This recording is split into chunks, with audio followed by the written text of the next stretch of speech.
You're listening to Law in Action on Radio 4 with me, Clive Coleman, and we're devoting the entire programme to the government's new Community Justice Initiative.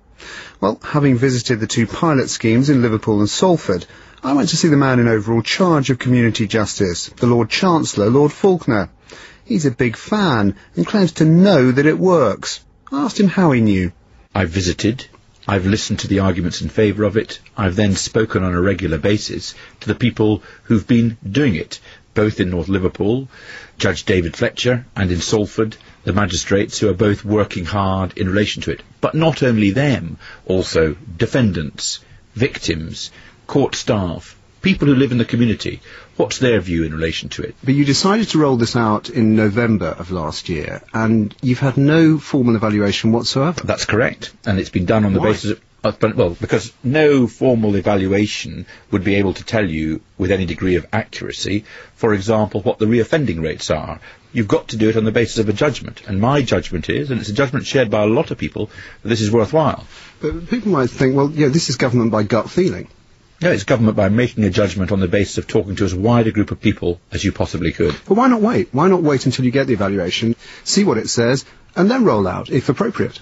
I will have faith in what the evaluation says, but what are the things that make me think it's worth rolling out? In Liverpool, in Salford, there are three particular elements. One, people in the community, not people connected with the courts, feel closer to their courts. Secondly, offenders are much more affected by a district judge or a panel of magistrates who follow their case through. And thirdly, the agencies working much closer together. Those are things that we believe make justice better.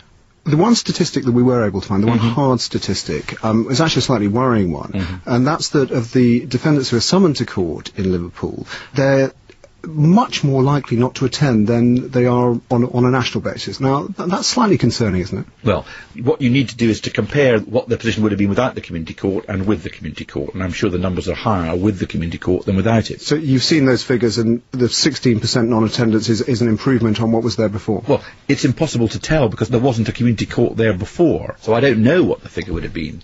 But I think that is not a statistic that particularly undermines my faith in community courts. If the evaluation comes through and it isn't very positive, will you cancel those 10 new schemes? Well, I believe that you will see a reduction in reoffending rates. I believe you will see an increase in confidence. I believe even if the figures don't show that, it is worth pursuing this because on the basis of the people you talk to, on the basis of the people who are actually working in the court system, this is having an impact. And I bet you that's what you found. Yes, I'll be honest, Liverpool, very impressive. New court building, beautifully appointed, all the services under one roof, wonderful super judge at the centre of it. Salford, very, very different.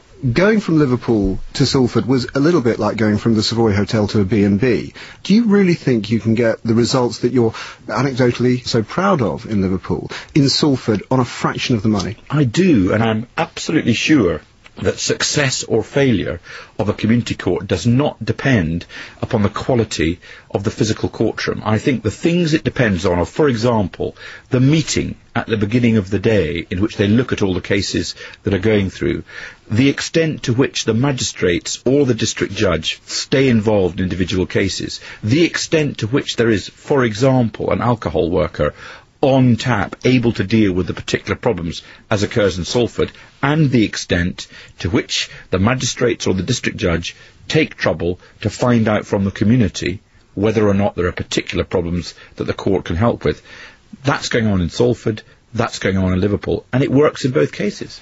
The solicitor who we spoke to in Salford, he said that he felt that this was really government by press release. He felt that, it sounded great, but unless real resources are put behind it, it doesn't actually make people feel better, and it isn't really making a difference. Well, I think it is, and I think the critical things are the district judge or the magistrates keeping an eye on what happens to defendants after they're sentenced, the agencies working together, which they are both in Salford and Liverpool, and connecting with the community, and that's about the magistrates and the judges listening to what the community is saying their problems are, and that's a fundamentally different way of doing justice. Do you actually want local people to have an influence in sentencing? Let's say there's a big criminal damage problem, graffiti problem in a particular area. They tell the judge about it. The judge has someone who comes up before him on a criminal damage charge. It happens to be in that area, that sort of offence. So you think, well, local people have told me they're very upset about it. OK, I'm going to put a stop to it. I think that what the bench or the judges should do in a case like that is to be aware of the extent to which it's a problem, and in the context of what legislation provides, think of sentencing alternatives that help the community solve that problem. You're making me think that if that's right, then local people will, to a degree, be influencing sentencing. Well, I mean, you tell me what the classic example always given in North Liverpool is a particular place in North Liverpool where there's a lot of curb crawling. A large number of curb crawlers, or a significant number of curb crawlers, came before the judge. He not only fined them, he also took away their licence with a view to reducing the problem. He did it aware of the particular problem. Now, that seems to me to be a good thing, not a bad thing. Lord Falconer, the Lord Chancellor,